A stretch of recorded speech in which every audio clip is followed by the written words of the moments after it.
Hey everybody. So I just did a video called Dear Dr. Dre. This is how white men handle things. Take note, bruh. And I was checking out some of the comments. Thank you guys so much. Wow, a plethora of comments with information, very enlightening. Some things I didn't know. Miss Foxy Brown. Wow, thank you. I am going to be doing some other videos. And don't forget to check out the sister channel called About Those Comments. You'll see the link below. So, here on the screen is Strom Thurmond, a segregationist, and his daughter. Wow, I can see the resemblance. So this comment want to do a video on Big Mac, B-I-double-G Mac. So, and I do remember seeing his daughter on TV, Strom Thurmond, late Strom Thurmond, and seeing his daughter on TV, and that she did say that he helped her financially. So it was like when he died, I remember seeing that, but I didn't have much information on it. And I understand she was saying that basically, she, as an adult, she may have visited him, what have you, a few times, but there wasn't a strong relationship. So I had limited data on that. So reading the comments, I see a comment here by Big Mac. Shout out to you. It says, Strom Thurmond was South Carolina's biggest racial segregationist, and his oldest child was by a black woman.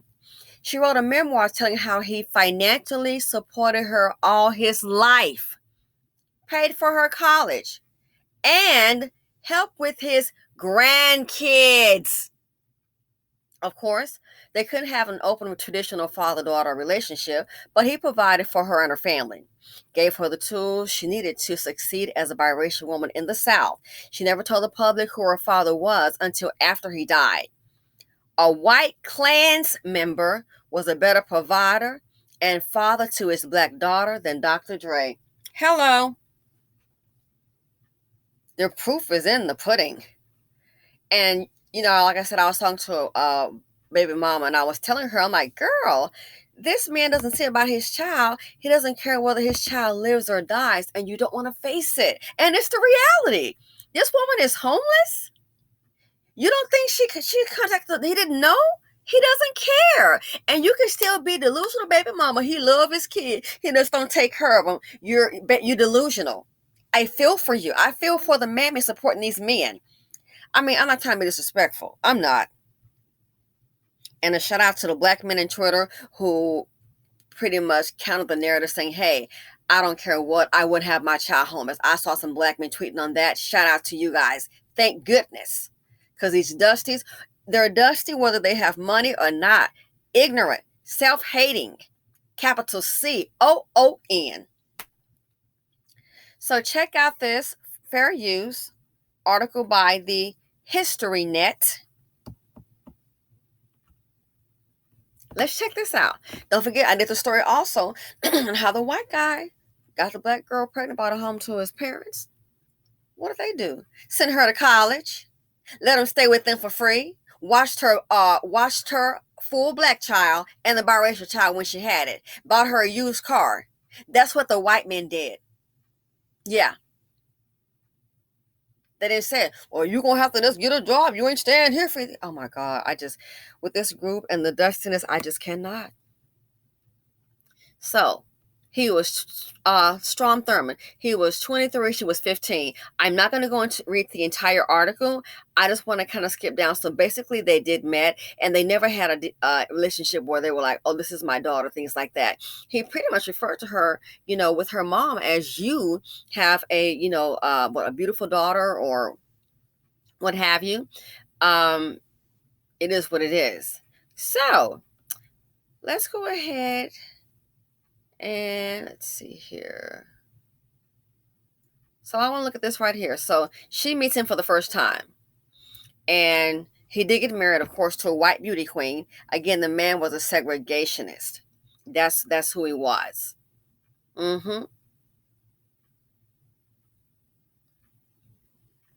So here in this article here, he's telling her about, when they met. He studied Essie's body. That was his daughter's name. He says, I would stay just as you are, not another pound more. I have noticed this. Those white dudes really be about that weight. I'm serious. Oh my gosh. It just what it is.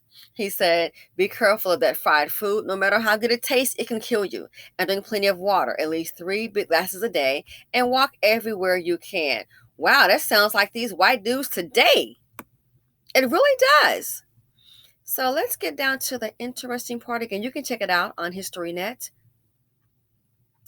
So 5 years later, in 1947, Thurmond became governor of South Carolina and married a young white beauty queen in 1948. Incensed at President Truman's Civil Rights Bill, Thurmond ran for president on the States' Rights Party ticket, proclaiming there's not enough troops in the army to force Southern people to break down segregation and admit the Negro race into our theaters, into our swimming pools, into our houses, and into our churches. He did not mention into our beds. Thurmond lost that race, but in 1954, he was elected to the U.S. Senate, and he remained there until 2003 when he was 100 years old. In 1957, he set a Senate filibustering record by orating for 24 hours and 18 minutes against the Civil Rights Bill. He also filibustered against the landmark 1964 Civil Rights Act, and when President Lyndon Johnson signed that bill into law, Thurmond deserted the Democratic Party and endorsed Republican presidential candidate Barry Goldwater, who voted against the bill. Throughout his career, Thurmond maintained a guarded relationship with his black daughter. He met with Essie Mae, that's the lady's name. He met with Essie Mae frequently, usually in his office, and they occasionally argued about race and politics. Thurmond put her through college. Let's try it again. Thurmond put her through college and helped to support her family for decades, handing her envelopes containing $100 bills, more than $100,000 over a century, but he never publicly acknowledged that they were kin. Heck, I don't care about that. You can just make sure that I'm fine financially. Can you imagine how much that money was during that time? Can you imagine? $100,000 over a century. Dr. Dre, let's try it again. Dusty's, listen. It's really sad when a Klansman is a better father than you are to your daughter. 50 cents, how you doing? Thurmond put her through college and helped to support her family for decades. He didn't desert them. He didn't say, go make your own way. He didn't say, what you bringing to the table, daughter? The Klansman put the segregationist, put her through college and helped to support her family for decades, handing her envelopes of cash over $100,000 over a century. After he died in 2003, Essie Mae Washington Williams, then 78, a retired Los Angeles school teacher, she wasn't homeless in a rented SUV doing Uber Eats. After he died in 2003, Essie Mae Washington Williams, then 78, a retired Los Angeles school teacher, revealed their kinship, and Thurmond's white family confirmed it. I believe that he loved me, she wrote in 2005, her memoir, but still she long lamented that the relationship was warped by our father's political ambitions and the racial codes that ruled in the Old South. He and I never so much as sat down together for a meal. We never said, I love you to each other. We never confronted the reality of our relationship. Too much remained unsaid. Well, we know one thing. He invested in you. A Klansman, a segregationist. Check him out. A segregationist. Really?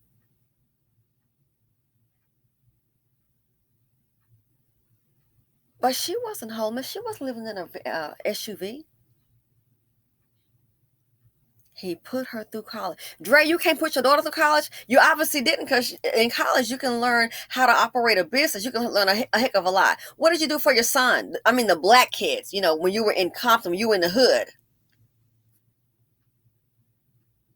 I'm asking. What did you do for your daughter? What are you doing for your grandkids? But I bet those biracial kids. Oh, yes, and we see the video that was out by Suge Knight. Oh, I saw it. Thank you. I'll be doing a video on that as well.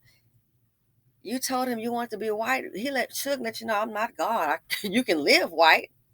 Get a white wife, and that's what he aspired to do. I saw that video back in 2013. I was like, wow, obviously that's what he really aspired to do.